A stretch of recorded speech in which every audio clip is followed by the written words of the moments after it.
Welcome to the And She Looked Up Creative Hour podcast. I'm your host, Melissa Hartfield, and I'm an artist and an entrepreneur. And yes, those two things can go together. This podcast is for the artists, the creatives, and the makers who want to find a way to make a living doing what they love.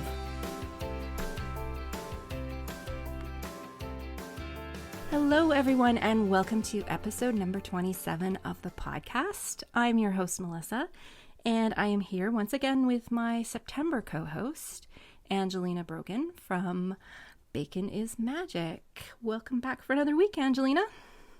Thank you so much for having me. So today we're going to be talking about something a little bit different. We're going to be talking about how using different words to describe yourself and your business can really change your mindset of what it is you do. And in some cases, they might actually inhibit you a little bit. But I think in a lot of cases, they can actually power you towards a lot more growth than you might have originally thought you were capable of. And before you think this is all very woo-woo, it's not. I'm if you want to stand in front of, the mirror and say affirmations every morning, you can absolutely do that. But that's not so much what this is about. And the jumping off example we're going to use is Ayngelina. So when I first met Ayngelina, I think it was probably about 5 years ago now, she described herself to me as a publisher. And most people, if you heard them talk about Ayngelina, they would probably call her a blogger. I think that's fair to say. But she calls herself a publisher. And when I first heard this, I was having a lot of disillusionment around the term blogger because I felt I've been blogging since 2003 in some form or other, and I felt like the term blogger was no longer as relevant as it used to be. And I didn't like some of the negative connotations that were coming up around the word.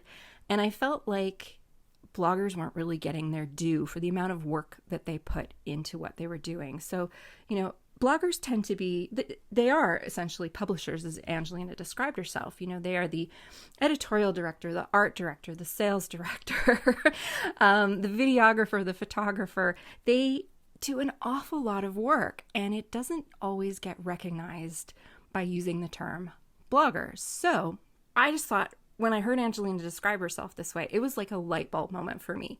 It was kind of like, yes, this just describes in so much better detail what it is we all do. We are the publishers of websites.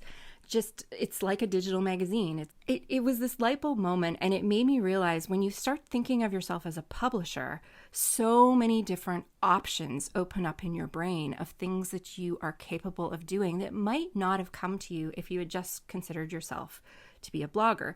And this isn't just a digital content episode. This same thing could happen if you are somebody who describes yourself as an artist, but you sell your work, but maybe you don't consider yourself a business person. And if you turn that around and called yourself a business person, how would that change how you ran your business? Would it change the things that you do and the decisions that you make? Or like in my case, where I've just considered myself a doodler for years, actually going the next step and calling myself an artist and an illustrator was a really big mind shift for me. And it was a scary one too. Was one I was really, I did have to say in front of the mirror several times a day. But let's dive in and talk to Ayngelina about how she made that leap from calling herself a blogger to calling herself a publisher. Because I think it would be fair to say, Ayngelina, that when you started, you probably called yourself a blogger. Yes, of course, because that was really the only word that existed.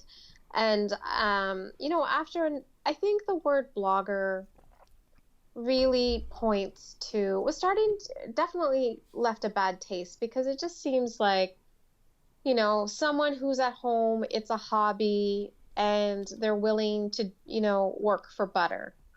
And so really it was, how do I differentiate? And at that time, still today, there are people who will work for butter. But how do I differentiate that I am my business and I am at a different level than, say, people who are just, writing something on Sunday morning and putting it up versus all of the effort that I put into my business, and that it is my full-time job and I treat it as a business. And so at that time within the travel blogging industry, some people were calling themselves CEOs or presidents. And really, that just got like a big eye roll from me. So, you call yourself a CEO and you're a business of one. Okay. And so I really started to look at, because I do come from the advertising industry and had worked with media before, what was my role here and how did I want to position myself that um, that there was more to what I did. And it's funny, Melissa, because you had said, I'm just a doodler. And I find that is really the preface for how you need to move, because so many people say, oh, I'm just a doodler. Oh, I'm just a blogger. Or, oh, I just have this small Etsy store. And if you removed the I'm just a, and then looked at what do you really do? Like what are the skills and the tasks and everything that goes into what do you do? And you will find something in traditional business that is similar to that. So instead of saying I just have a little Etsy store, you could say I own an online store. And so those are things that help, I guess, prevent you from belittling what you do to other people and set yourself up for people to take you seriously and what you do seriously. Because, the digital content creator space and the creative space, there are people who are just doodlers, and that's fine. And so you really need to set yourself apart by first positioning to yourself that what you do is different, and then also expressing that to other people. It's funny. A few years ago, I read something by a female executive. I can't remember who it was, but she said something that really kind of hit me in my heart. And that was remove the word just from your vocabulary. She's like, every time you describe yourself as just this, or I'm just checking in, or I'm just doing this, you're diminishing what you do and who you are. And I use the word all the time. It's something I really had to take note of, and I still catch myself doing it, and you caught me in it right there. So, but it's true. It's when you use that word, you really are diminishing what you do and who you are. And I don't think we even realize we're doing it most of the time. And what's interesting? I think it's very common amongst women. How do people take us seriously if we are not taking ourselves seriously? Yep. And and this is not like a male bashing thing, but, I have some friends who are men and also entrepreneurs, and they pitch things and position themselves for things that they're not even qualified at. And here we are, like we're undervaluing our qualifications, and then there they are, trying to, taking things that perhaps we're better qualified for because they're just better at selling themselves even when they don't have the skills to back it up. Yes. So That is very true. Lisa and I have talked about that in another episode about how men are far more likely. If men fit 75% of the criteria for a job interview, they think they should get that interview. And if women only fit 75% of the criteria, they think it's not even worth applying. Exactly. 100%, 100%. Like we have to be doubly qualified in order to think that we've even got a shot at the job. So yeah. So we shall try and remove just from the vocabulary unless we're talking about fairness, I guess. Yeah. So once you decided that you needed to start looking at yourself differently, what made you think of the word publisher? Because I think publisher is actually the perfect word to describe what so many of us in the digital content field do. And it's a word we hardly ever hear used in the digital content field. I'm not sure where I don't know if I've somehow stolen it from someone else and then thought, yes, that's exactly what I want.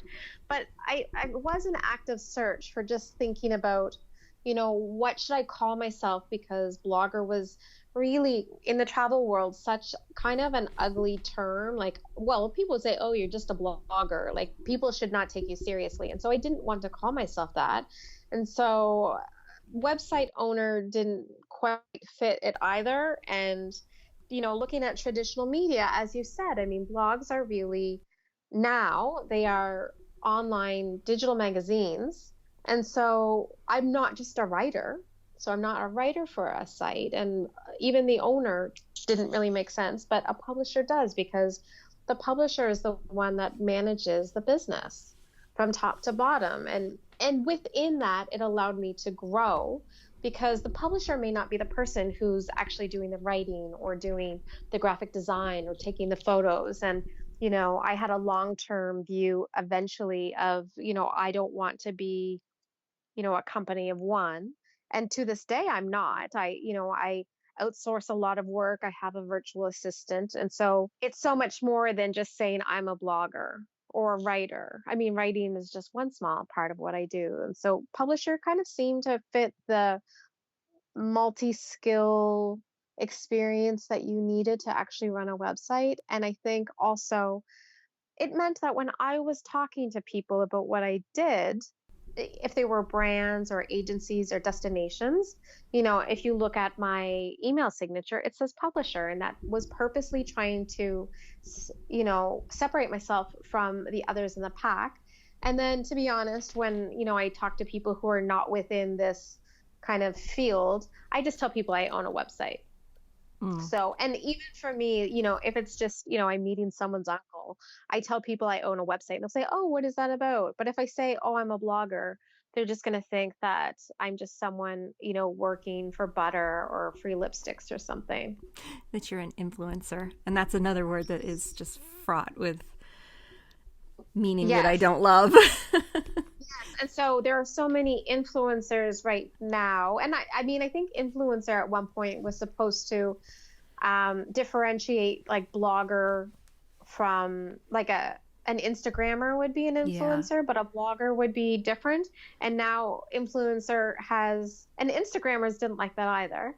And then now it's just become this mass title that everyone hates and is trying to figure out, what should it be? Because again, influencer has the same kind of derogatory tone as blogger has because it seems to be that you're not serious. Perhaps you don't have the best ethics.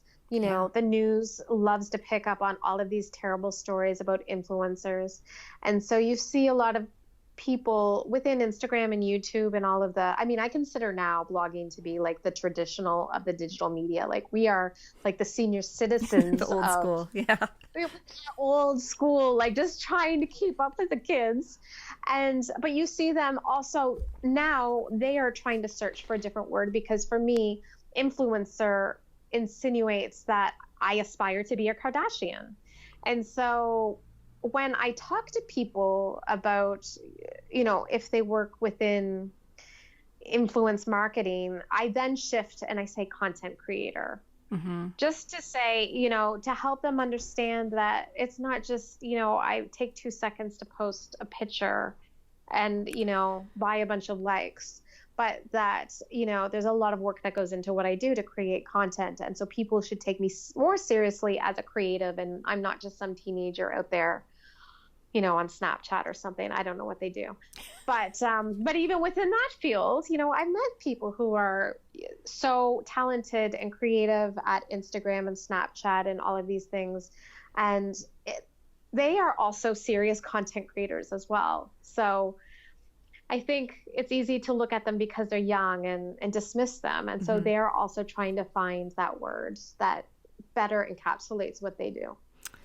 Yeah, and I think that's another challenge that bloggers have is that it is sometimes a word that sort of makes you sound dated and maybe not as cool but I think when you turn it around and you call yourself a publisher, suddenly you're not the feeling dated and feeling old school kind of goes out of the picture because it's like I think of like the Canadian Living website. Nobody would ever call that a blog ever. No. But it's really no different than going to, someone like Sweet Peas and Saffron, where she has this meal planning website, and it's not a blog anymore. She is providing resources and recipes and meal plans, and it's like it's a whole breadth of information. It's not just the traditional weblog that's done every day in chronological order. Like that is a very old-fashioned way of looking at it. And that's why I like the term publisher so much, because it really does open you up to being able to navigate through different trends and through different ways of structuring your website and making it more accessible to more people. And so, yeah, when I heard it, I still think it's a brilliant way to describe yourself.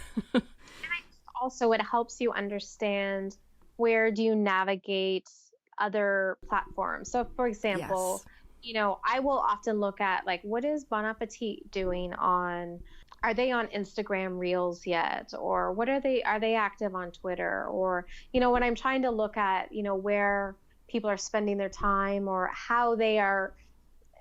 For me, my site is my main business, and then there are the offshoots. And so to call yourself a publisher, I think you have your primary business, and then all of these other things that support it, but aren't necessarily it. So even when I talk to people about, the things I do, if I'm talking to a YouTuber or an Instagrammer, I will often say, well, my site is my main business, but I do have an Instagram account that supports, the brand. And so you just start to kind of change from how you think of the overall vision of what you are doing.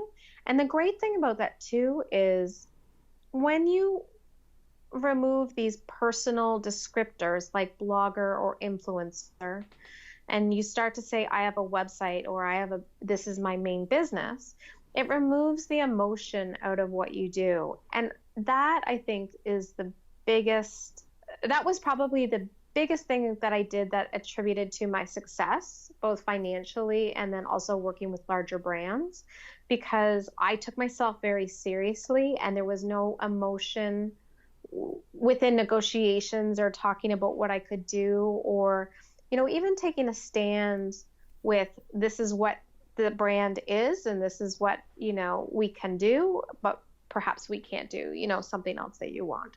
And so it then becomes very strategic instead of feeling very personal. Yeah, and that's not to say you can't be emotional about your business, because I think most small business owners are very emotionally invested in our businesses. But it gives you a framework to work in. And sometimes having a framework or having restrictions isn't really the word I want to use, but it is an effective word for what I'm trying to say here. But by putting those restrictions on yourself, you actually free yourself up in so many other ways. You free up your decision-making process because things either fit into the framework or they don't. And you can make a decision that is not so emotional about that.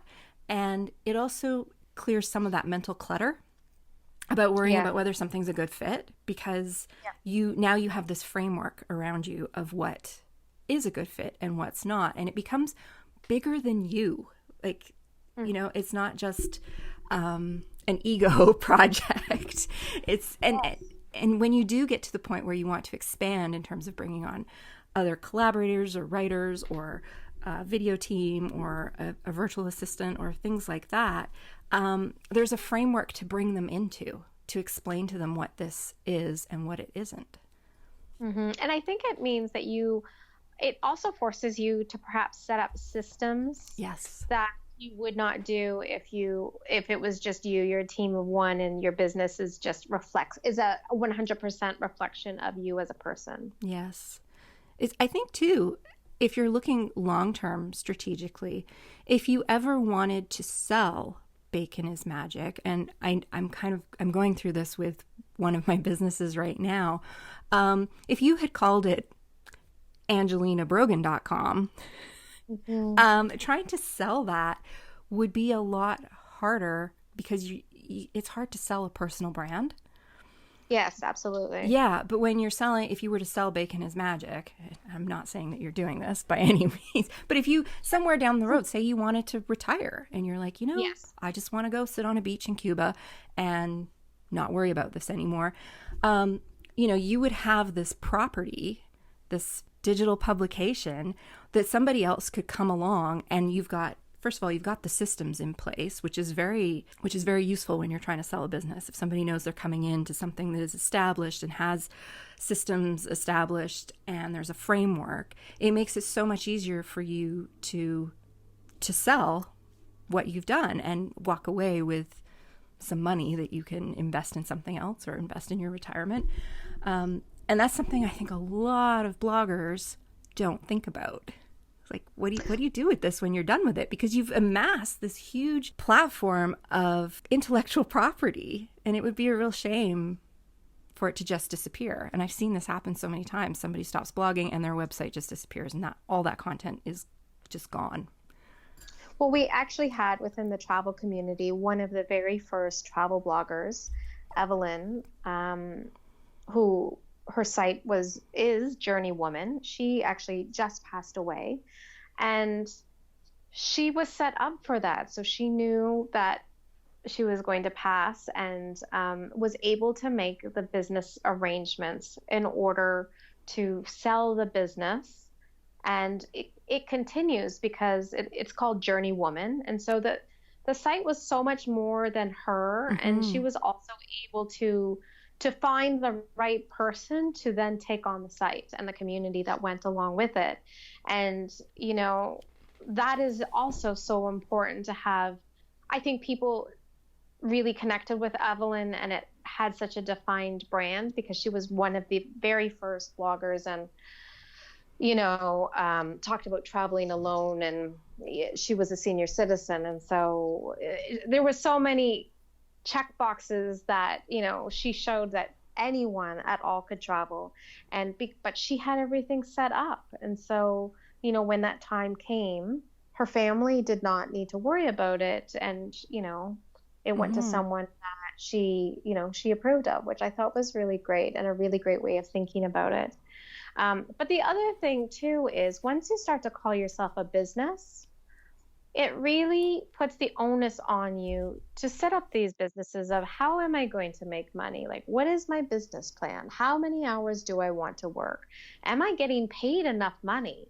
There are some people, I think the sad thing is I think there are some brilliant creative people who are so talented that do not take the time to look at it as a business. And so they're constantly working away, and a lot of them don't actually achieve anything, and to the point of having their financial success reflect their art.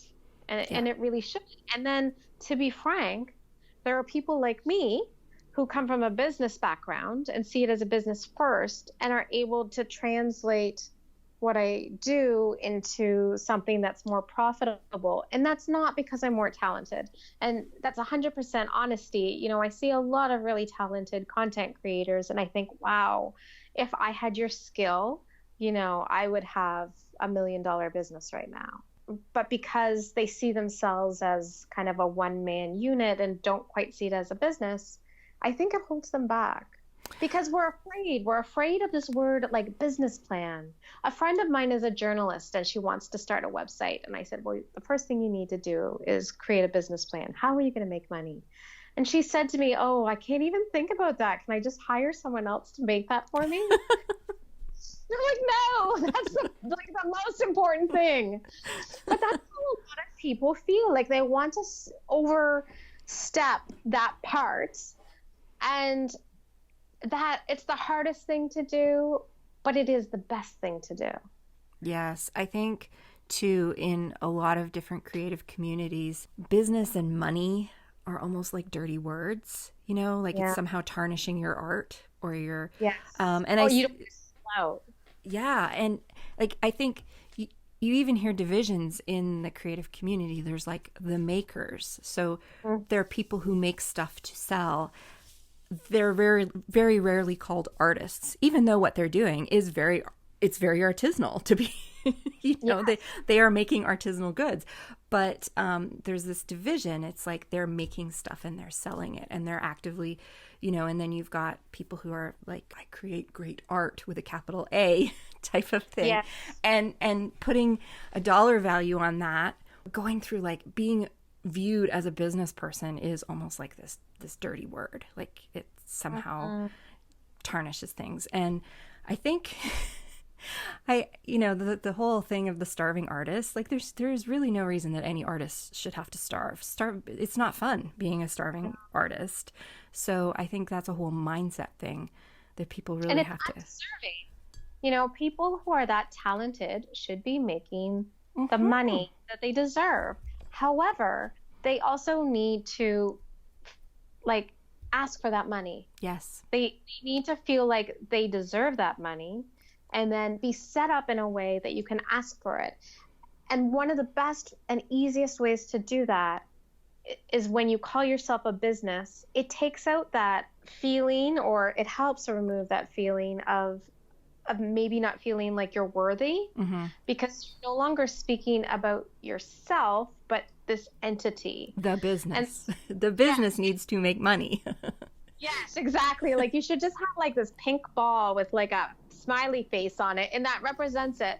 And so then when you talk about things, it's like the business, so that you can maybe in a way feel like it's worthy of money, and it's worthy of doing well, and it's worthy of asking for more. Mm-hmm. And I think that absolutely holds a lot of people back, because you can be an artist and own a business. Absolutely. That's what this entire podcast is about. It's about, you can be an entrepreneur and an artist at the same time, or a creative or a maker, or however you want to describe yourself.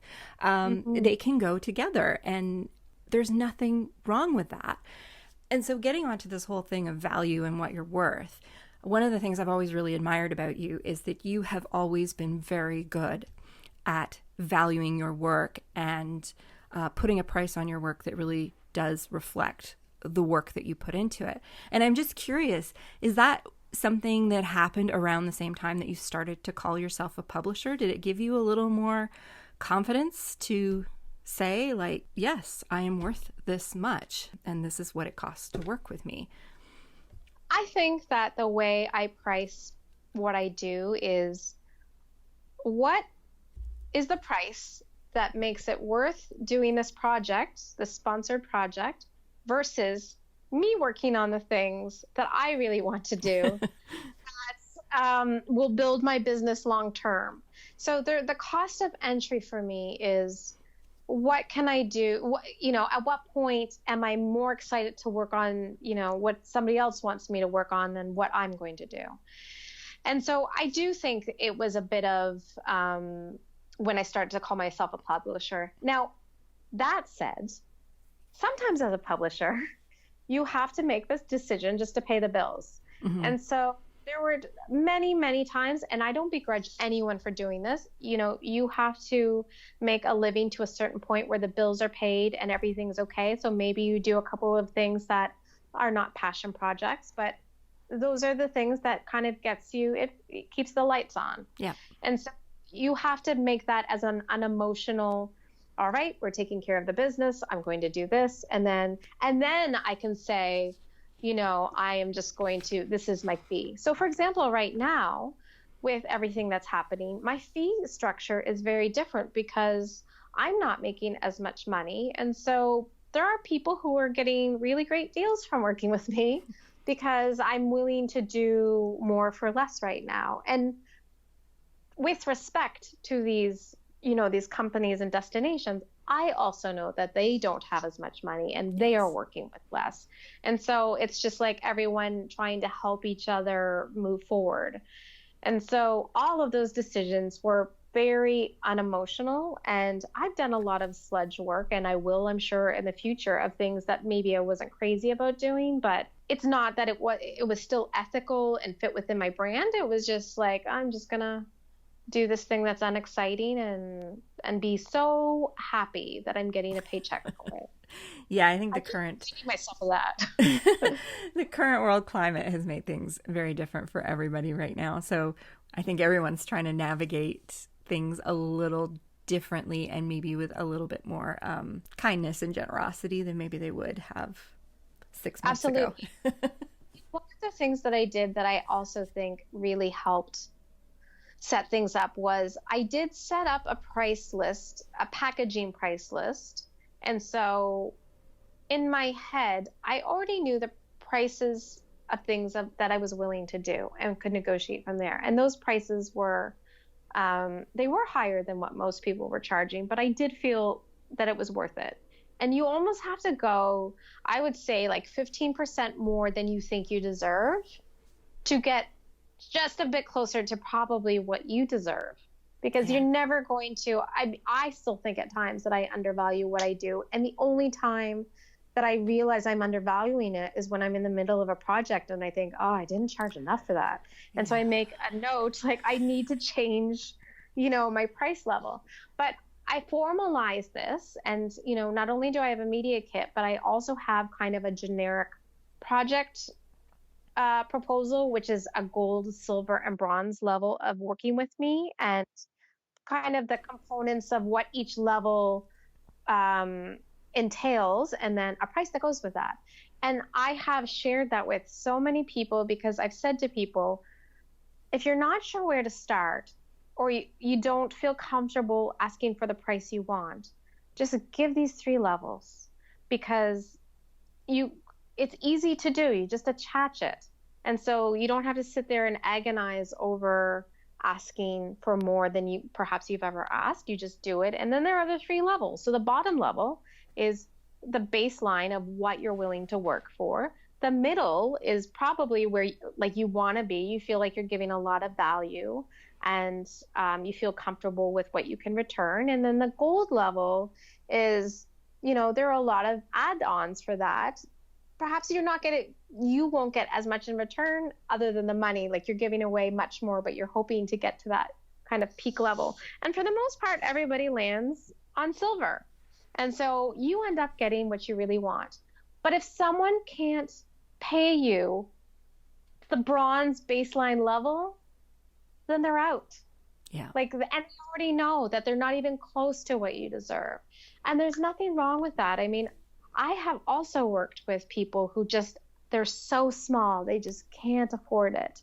And so instead of saying no, what I'll do is I'll give them the bronze level, but then I'll take a couple of things out. Yeah. But that is only if I really like them. If I really feel like it's not that they don't want to pay me, but like perhaps they're also a small business or a small destination, or, perhaps I'm the first kind of digital content creator that they've worked with. I will bend for them sometimes, just because at that point it's almost a passion project. Exactly. And I think also by having that gold level tier in there that you think probably nobody will ever pick, sometimes they pick it and then you wind up getting more than you really need. And that's always a bonus. Like I always think it's important for people to have that top tier elite type, because there's always those one or two people or one or two brands who want the best of the best. It's almost like a prestige thing for them. So have that to offer to them, because you never know, somebody might take it. And people have taken it, and sometimes they haven't.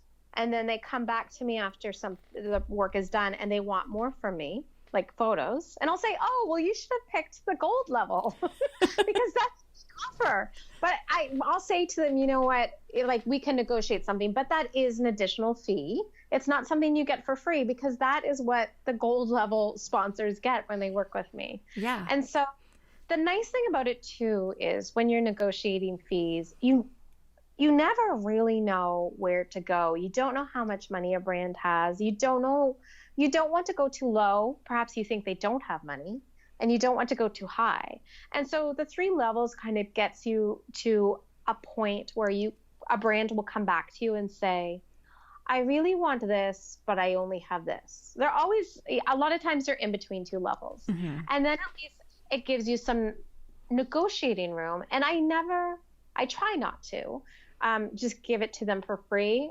So if they want more, it either costs them more, or I'll swap them out for another deliverable, or, there tends to be I need to get something out of this. I'm just not going to give things away for free. But maybe if you don't have enough money for silver, I'll give it to you for the price you have, but I'm going to take away some of the deliverables on that. And so it's just a nicer way of negotiating rather than trying to come up with some magic number that doesn't relate to anything. You know, you put thought and time to how many hours it takes to do a piece of work. And then when you have that time to have a number, you think, okay, you know, it is worth the 40 hours or the 60 hours that I've put into it. Otherwise, you might end up pricing yourself where you're getting paid $2 or $3 an hour.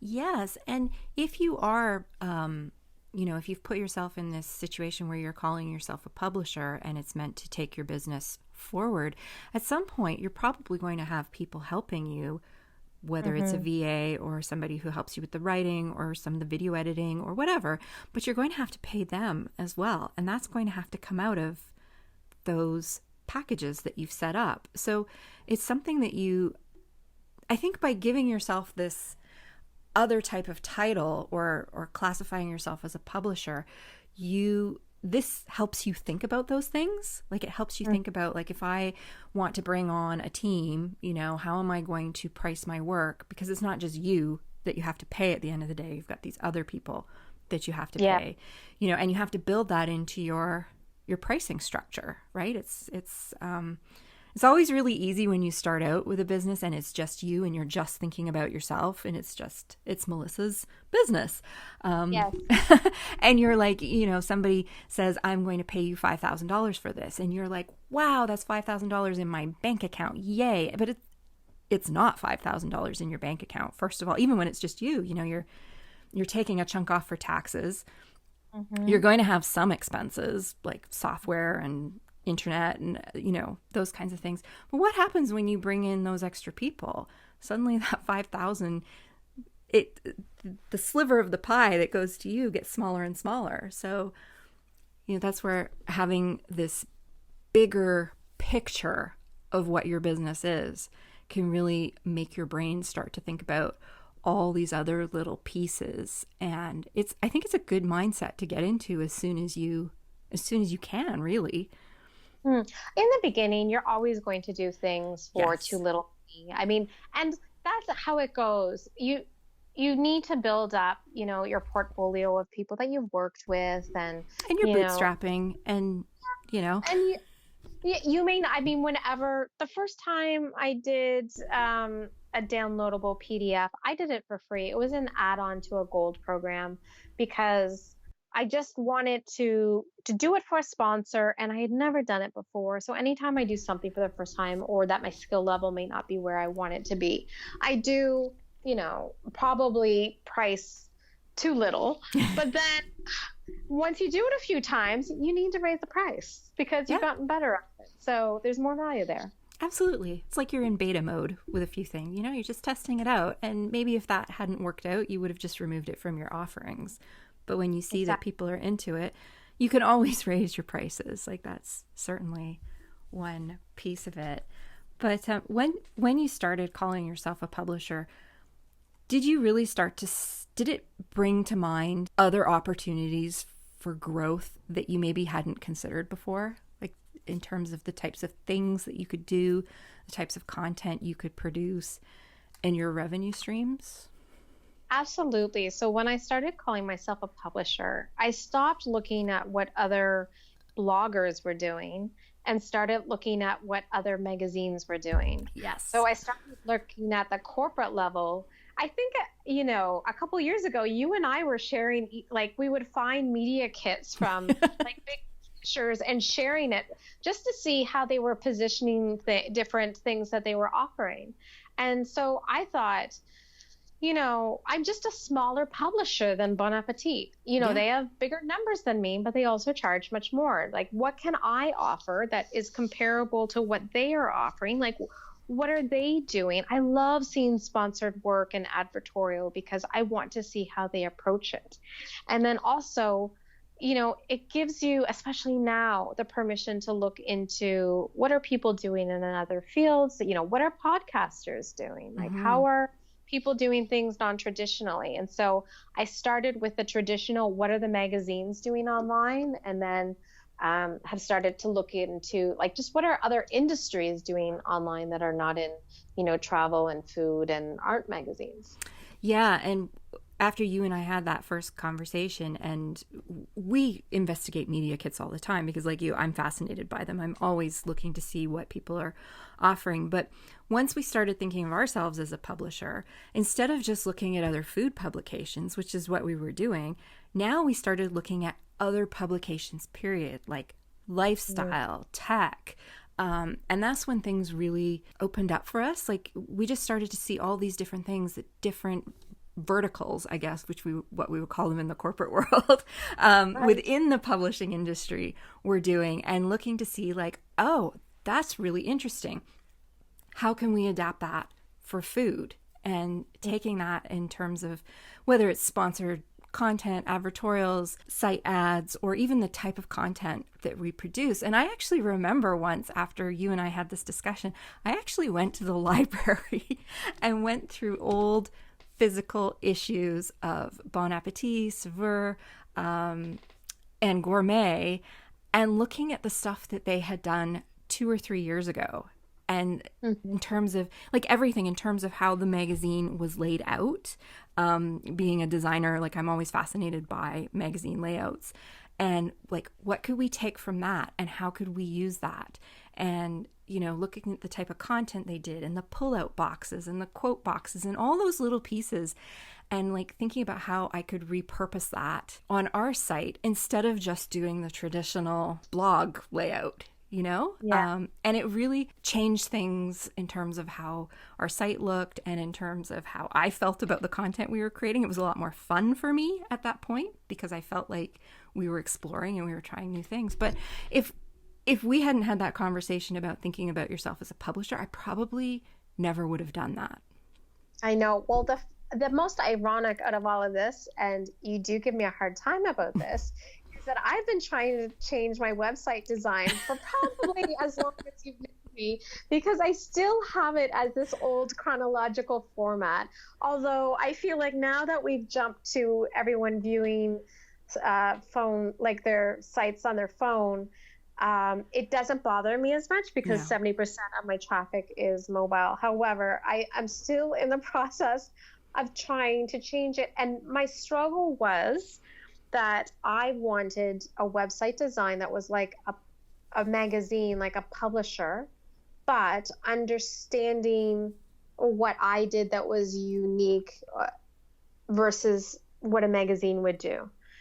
And so I feel like I'm getting closer, and this fall it could happen. I really hope. I mean, now it's not even needed. Now it's just a painful point where I feel like, oh my God, I really do look like a blogger. But, you know, when you talk about going through magazines, I do flip through a lot of Canadian magazines when I have the time. And part of the reason that I do that is I want to see who's advertising in it. And so I don't look at other bloggers to see what who's are doing a sponsored project, because I think, well, if they haven't asked me, you know, it's too late. They've already done this Instagram campaign, so they've already overlooked me. But I do look to see, you know, the LCBO in Ontario has a gorgeous food and wine magazine. Yes, they and do. I'm always looking at the advertising there because I think, number one, it's an expensive magazine to advertise in. And also, those are people who are active. Now, it's still in traditional media, but at least I can see, okay, these are food and wine brands that have money to spend.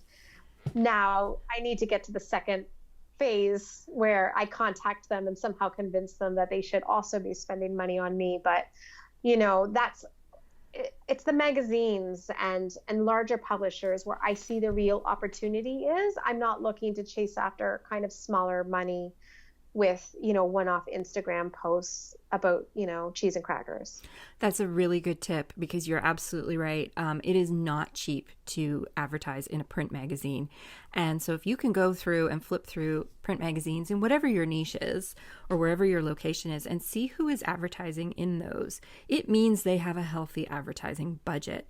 And while it might be all allotted for the current calendar year, odds are good that they're going to have a sizable budget the next year as well. And so it's always worth introducing yourself to them Yeah. before the next year's budget is discussed and put in place, and just, making it known that you're available and that you really love the product or whatever, and getting yourself in front of those people before they make their budgeting decisions, because they've got money.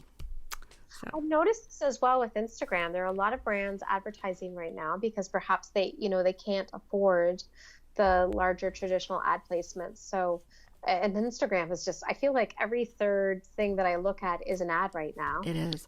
So I also write down, I'm home in Nova Scotia, and I've noticed that there are some smaller destinations that are advertising on Instagram. So I think, wow, bonus. Not only do they have money, probably not as much as a magazine placement would warrant, but they have also bought into, they should be on digital platforms as well. And so it's just trying to understand, where the opportunities may be. Yeah, and that's also interesting, because one of the things that did happen when everybody went into quarantine back in March is that a lot of the advertising rates, particularly on Facebook, which owns Instagram, dropped dramatically. And so I think there were a lot of brands who, just took advantage of it because it was cheap to advertise, but also a lot of these smaller brands that maybe wouldn't have tried digital suddenly saw an opportunity to try it without a big investment and see how it pays off. And if it's paid off well for them, that's going to really warm them up to working with other digital publications like yours. Back in the day, what I would do is, if I saw that a business had a Twitter account, I knew they were not quite a cold contact. They were just a little bit warmer, because that meant someone was, behind that Twitter account that had somewhat bought into being on digital media. And so now that has changed, and a lot of brands are trying to find their footing somehow in digital media. But it's always something I just kind of look at. If I see someone doing something somewhere, just making a note that they're engaging in that kind of activity. You've also broadened your product offerings, so you do a lot of things like travel guides and things like that. And is that something that you think you might not have thought of if you had sort of stayed in the blogger mindset? Yeah, I think I've always looked at how can I evolve from traditional media? And so, the idea of the travel guides was to really service the reader, because I find there are a number of stages when people are planning travel. They might read a blog post on my site, and then, 6 months later, they're ready to book the trip, and they don't want to search my site for the information. They all want it in one place. And so I started creating these PDFs, which again takes so much time. And so when I was working with destinations, it was something that was part of the silver package, and also something that I can track, so it can actually share that number, that these people who have downloaded this are very engaged. So it's not just that they're randomly reading, my latest post, but they are interested in more information on your destination. And I thought when I launched it that I could tap into co-marketing dollars. And so I could say to a destination, if one of your tourism partners, like a hotel or, I don't know, car rental or whatnot, if they wanted to have a one-page ad in this, I felt that it was appropriate, because when you look at a magazine, you're not offended by ads. And because this reads more like a magazine to have a PDF, an ad is certainly not offensive either, especially if it's a travel-related product and marked as advertising. And it was really a way to speak to, my contact or my client and say, if you need a way to raise more money, this is a really great way to do it. And also, it's something tangible that they could give to their partners. And I have offered this so many times, and no one has taken it. Oh, that's so interesting. So one of the things we started doing is when we were putting together lead magnets for our mailing list is we started doing recipe ebooks. And Yeah. we started looking to brands who might want to sponsor the ebook. So, it might be 10 lentil recipes or 10 egg recipes or something like that. And we actually got really good buy-in to that. And it's been really great for us because those fees cover the cost of producing an ebook, which can be quite expensive if you're not going to sit down and do it all yourself. And so we would get, and we're giving this away for free as a lead magnet. So you don't want to spend a fortune on it, but it would cover the cost. Plus it would give us some additional revenue. But we started offering it in our packages, and I was really pleasantly surprised by how many people took us up on it. And we've done quite a few of them to this point, and they are a good revenue source. I don't know why within travel, they will still sponsor the whole guide, but they don't look to offset costs. And so, I've worked on the marketing side, so I do know there are co-marketing dollars, and there are ads that are ready to go. They just need to send me over the creative, but they just were not interested in that, which also tells me maybe I need to raise the rates, and so they need to access those co-marketing dollars.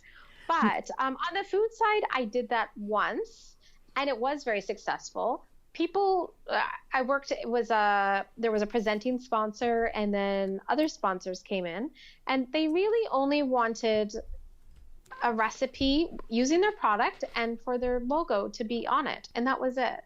And so I had offered again for them to have a larger presence, but maybe we're just not in that space yet. Maybe. But it will continue. For me, it will continue to be something that I offer. And on my to-do list, I also have some ideas for some ebooks where, it's 5 recipes on a certain theme, hoping to attract some sponsors on that. But it's all wondering, is this the right time? I don't know. It's really interesting because I know for our conferences, we do a conference program every year. The first year we did it, it was actually a physical program, that you could flip the pages, but now it's a digital one, it's a PDF. And that is part of our sponsorship tiers, is if you are a title sponsor or a gold sponsor, you get a full page ad, like an 8.5 by 11 page ad in the program. And then with the different tiers, the ad size gets smaller. And then the very low tiers, there is no ad at all. And it's always one of the most popular things in our sponsorship deck. Sharing value here. I don't know why people are taking it. It's crazy. They're like, no, we're okay. We're just going to buy, we'll pay for this level, but we're not going to give you any advertising. Okay. Yeah. Well, you're still getting the payment for the level that you want. So I guess that's good. But to me, that just doesn't make sense. But hey.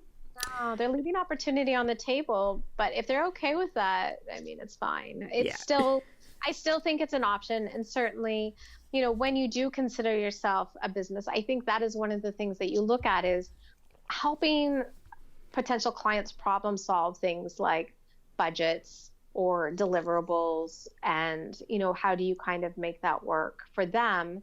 My goal is always, I would like a repeat consumer. So I want you to work with me now, and in 6 months to a year, I want you to work with me again. Yeah. And so I really try to come on board as someone who can help problem solve or offer up suggestions based on, what their goals are. Yeah, it is. It is very interesting though, because within Food Bloggers of Canada, we are very much a 2-prong kind of business. We have our digital website, which is like the publishing side, but then we also host events. We host some very large events and we host some very small events. And one of the things I have learned so much about being in the event side of things is the crossover in ways to earn money by identifying as 2 different kinds of entities. There are so many opportunities to partner and bring in revenue through an event that you would never in a million years think of as a blogger.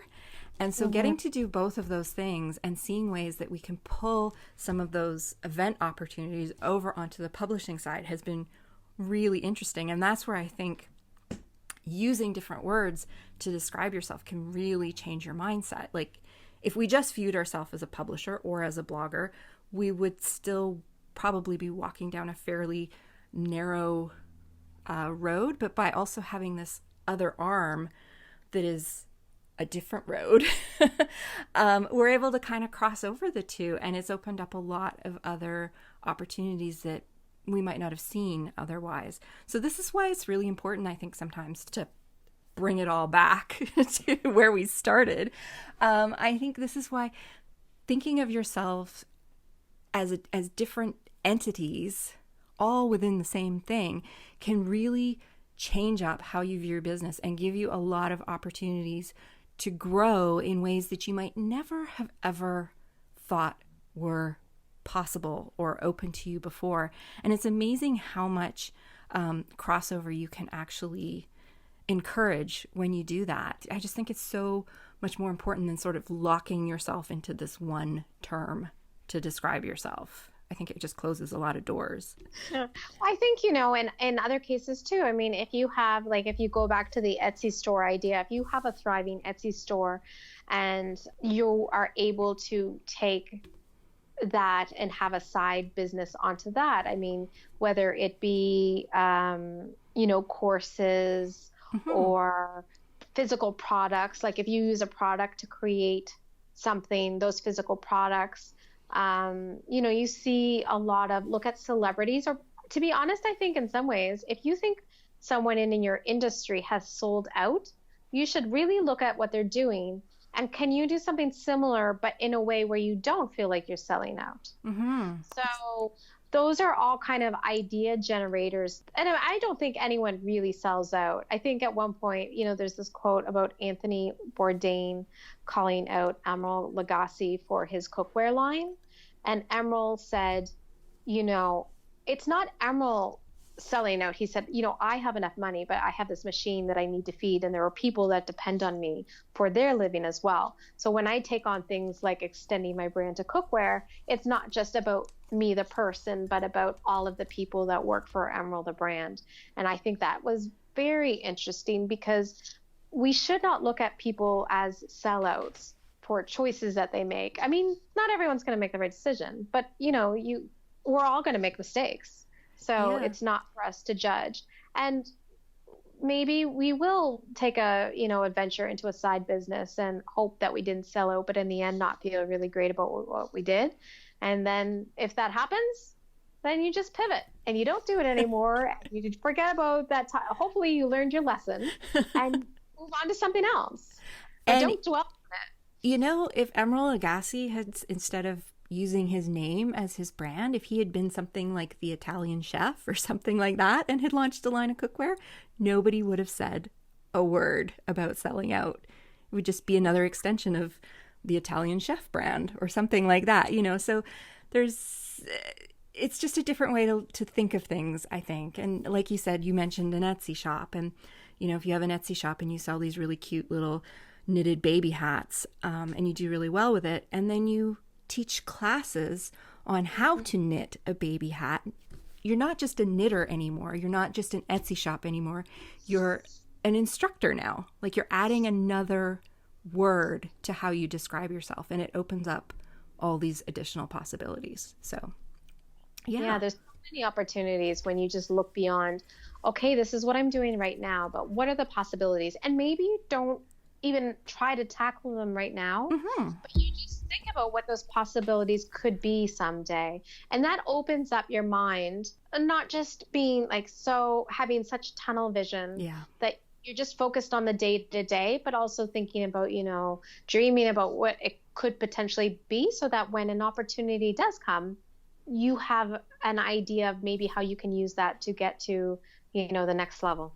That's right. And we talked last week about pivoting, and pivoting when change is thrust upon you.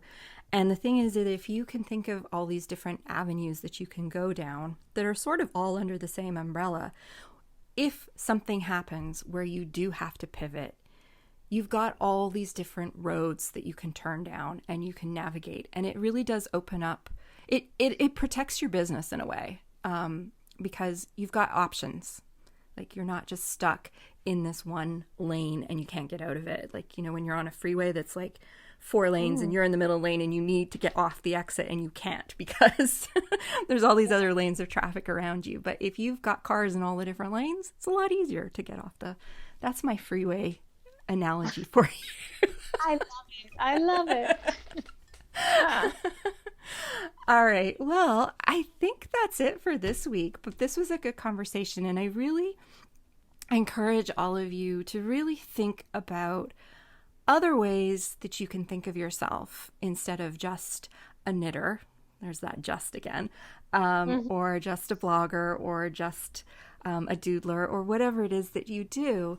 And think about, first of all, toss the just out and think about other things that you can do as well. Because once you start doing that, it really does get your brain ticking and all these other ideas start flowing to you. And it's a great way to grow, not just your business, but also just as a person. Well, thank you, Ayngelina. That was a great chat as usual.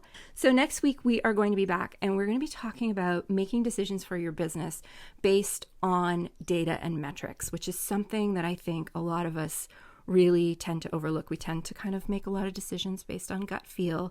But one of the things that I've always really loved about Ayngelina is that she really does dive into numbers, and she is always able to justify the decisions that she makes in her business based on data and numbers and what is providing a return on investment for her.